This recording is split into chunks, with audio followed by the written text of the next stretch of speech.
Ese es un mundo que no existe para nosotros. Por eso, todos los civiles que mueren a raíz de los aviones no tripulados norteamericanos en Pakistán, en Afganistán, no tienen nombre ni rostro. Es otro mundo que no importa, no es el mundo, están afuera. Entonces, esto también se ha naturalizado hasta tal punto que no importa lo que pasa del otro lado. Coqui. Para agregar a lo que dice Pedro, cuando hay una conferencia de prensa en el Departamento de Estado de los Estados Unidos, el óvalo característico que indica el lugar tiene el mapamundi. El Departamento de Estado habla de el mundo. Ese es el mundo para los Estados Unidos. Hablando de eso, ¿no? También vale la pena, creo, Atilio, preguntarse por la vida nuevamente de las Naciones Unidas. Bueno, están en un estado, yo diría, de hibernación absoluta, porque ha habido acá una violación de todas las leyes, de todas las normas internacionales, y prácticamente el Consejo de Seguridad creo que sacó una tibia declaración, ¿verdad? Sacó una declaración, la tengo acá en algún lugar. Una tibia declaración, pero nada más, nada de condena, ni siquiera deplorar, ni nada. Podría haber dicho, bueno, deploramos, no, una cosa muy así, un comentario muy al pasar, pero realmente... Sí. El Consejo de Seguridad, 2 de mayo de 2011, acoge con beneplácito la noticia recibida el 1 de mayo de que Osama Bin Laden nunca podrá volver a perpetrar dichos actos de terrorismo y reafirma que el terrorismo no puede ni debe asociarse, bla, bla, bla. El Consejo de Seguridad acoge con beneplácito. El Consejo de Seguridad, después, en otro punto, destaca que ninguna causa o agravio puede justificar el asesinato de personas inocentes. Me quiero enganchar, Atilio, con lo que decía Pedro en esto del mundo somos nosotros, que no es novedoso. En todo caso, hoy es más payasesco que nunca. Acerca de qué podría hurgarse en torno de cuánto, me parece muy interesante lo que decía Pedro en esto, cuánto los pueblos, cuánto nosotros también naturalizamos esto que se ha naturalizado. Y es lógico, mucho. No lo sé. Relee para leer al Pato Donald el libro de Dorfman Matelar. ¿Es así o es la opinión no publicada en estos nuevos tiempos? Se hicieron algunas encuestas callejeras, Eduardo, y en general, por ejemplo, acá en la Argentina, algunas encuestas callejeras, la mayoría de la gente estaba satisfecha diciendo se había hecho justicia. Pero se entiende en función de lo que es la maquinaria de deformación intelectual y moral que manejan los grandes medios. O sea, el sentido común dominante procede de los Estados Unidos, baja la línea, y eso se reproduce. Alguna poca gente dijo, no, es un horror, no puede ser, lo hubieran capturado, lo hubieran llevado en la corte, pero la opinión mayoritaria, te digo, de unas 10 personas, 7 u 8 te dicen que está bien, que se lo merecía. No sé si estoy seguro de eso, y sobre todo en un momento, está bien, si hay alguna encuesta, bueno, no sé cuál será la encuesta, pero digo, en un momento de cuestionamiento tan alto a lo mediático, sobre todo aquí, mañana hay un plebiscito en Ecuador, del que en todo caso después estaría bueno que tires algún título, a propósito de más o menos si se está de acuerdo con una nueva ley de medios o con algún tipo de control sobre las corporaciones periodísticas ecuatorianas. Digo, si fuera así, qué contradicción, está bien, la vida es una contradicción en muchos casos, entre la asunción de conciencia de cada vez más amplias franjas populares respecto del papel que juegan los medios y el hecho de que la prepotencia del discurso de desinformación norteamericano siga vigente. Bueno, sería una contradicción. Hay algo... Sí, pero yo creo que ahí lo que opera mucho es la figura demonizada de Bin Laden, te das cuenta. En otro caso, yo creo que vos tendrías razón, pero el hecho de que es un personaje que ha sido demonizado a un punto extremo, hace que la gente diga, bueno, se hizo justicia, es un criminal, mató a 3.000 tipos en las Torres Gemelas, etcétera. Me parece, ¿no, Pedro? Igual hay algo que vos decís, Eduardo, que me parece cierto. Esto es, bueno, dialéctico, contradictorio. Yo me encontré con mucha gente que en estos días, pero gente muy diversa, que incluso en la calle me preguntaba, ¿lo mataron? No la mataron. La gente no les cree. Esto también es interesante. El país, que es un adalid de la democracia, de la justicia, de la libertad de prensa, habla el presidente de los Estados Unidos y hay una tendencia, desde el sentido común, como decía Atilio, a creer. Muchísima gente no les cree. Han perdido esa credibilidad que tal vez en otro momento... Está bien, me invertís la pregunta, me parece correcto. O sea, el tema es que no les creen. No les creen. Que son más los que no les creen que los que sí. ¿Sabes? Ahora, ¿qué sabe la mayoría de la gente de Pakistán? Sabe muy poco. ¿Por qué no les cree? Esto es interesante. Bueno, no les cree porque, bueno, el gobierno americano ya les mintió con el tema de las armas de destrucción masiva. Y alguna gente todavía se acuerda de la enorme mentira de que el asesinato de Kennedy lo produjo un lobo solitario actuando sin ninguna clase de conspiración por su cuenta. Entonces hay mucha desconfianza.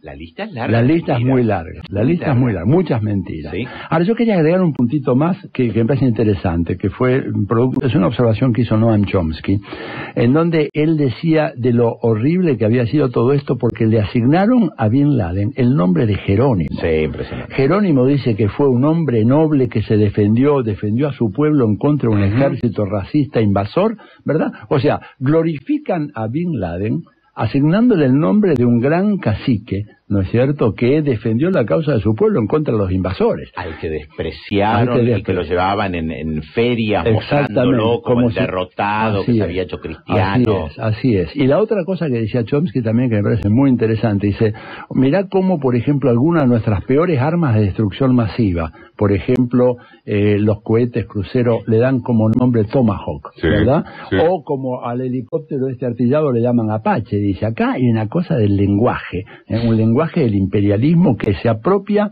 de los nombres de los pueblos y de sus víctimas para designar aquellas cosas como, por ejemplo, armas, helicópteros o cohetes, o en este caso un criminal como Bin Laden, ¿no? Después de Bin Laden, ¿qué? ¿O quién? Quiero decir, es el fin de una etapa, es el fin de un momento, de un discurso de demonizar a uno. Sí. ¿A quién van a demonizar? ¿Cuál es el futuro? Y hay algunos candidatos. Ahmadinejad es uno de ellos, por ejemplo. Hugo Chávez es otro. Van a tener que buscar otro, porque Estados Unidos siempre ha tenido un gran enemigo al cual inventan para justificar todo el engranaje de la industria militar, el complejo militar industrial. Algún atentado.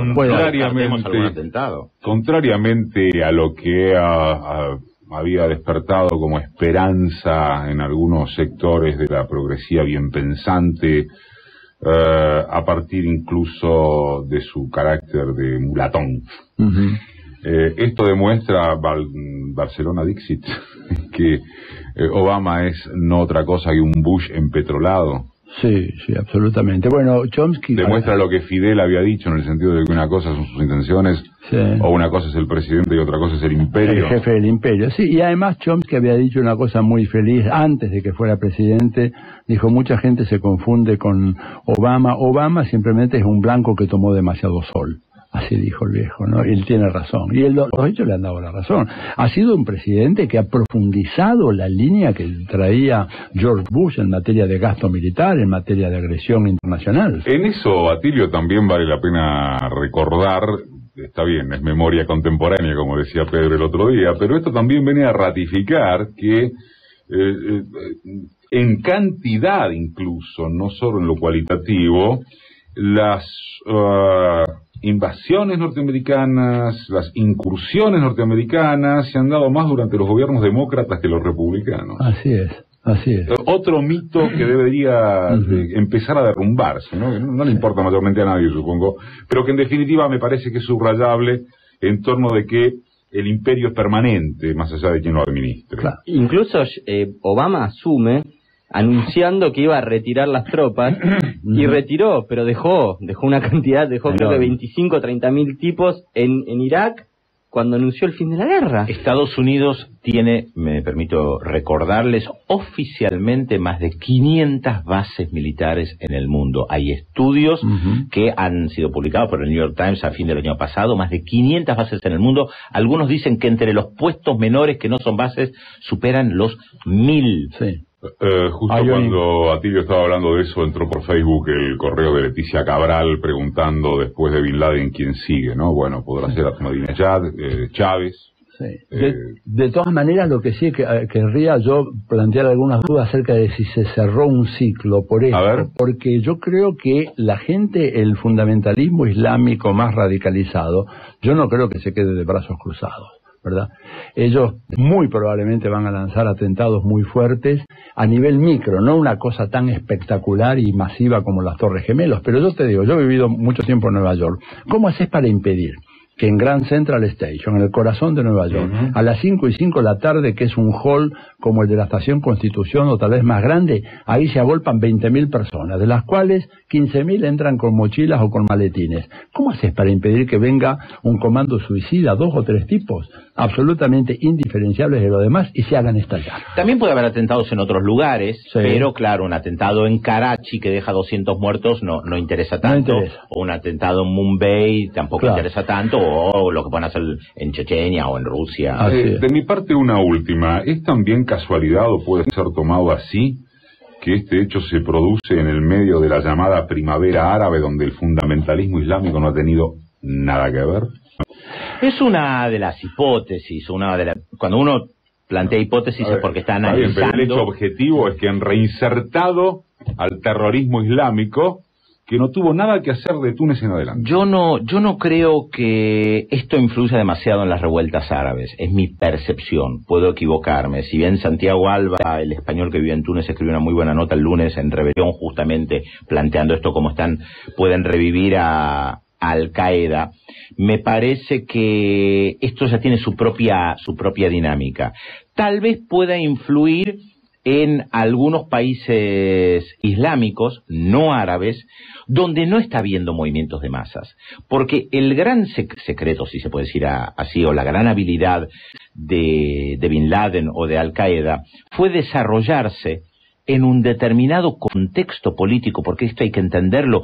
Bin Laden surge en los 90 con las tropas norteamericanas en Arabia Saudita, surge en el contexto de Chechenia, de la invasión rusa y la masacre de miles de chechenos, en el contexto del asesinato de miles de musulmanes en Bosnia, y por supuesto la no resolución del conflicto palestino-israelí, cuando había un vacío político muy grande.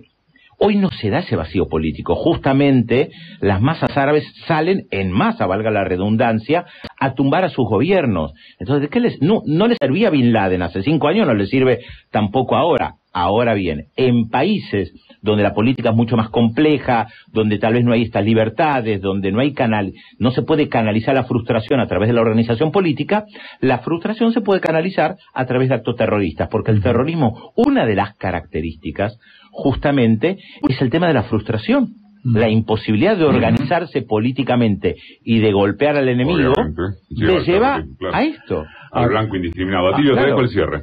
Sí, no, simplemente decir, mira, yo tengo amigos pakistaníes que hace 5 años me vienen diciendo Bin Laden está en Pakistán.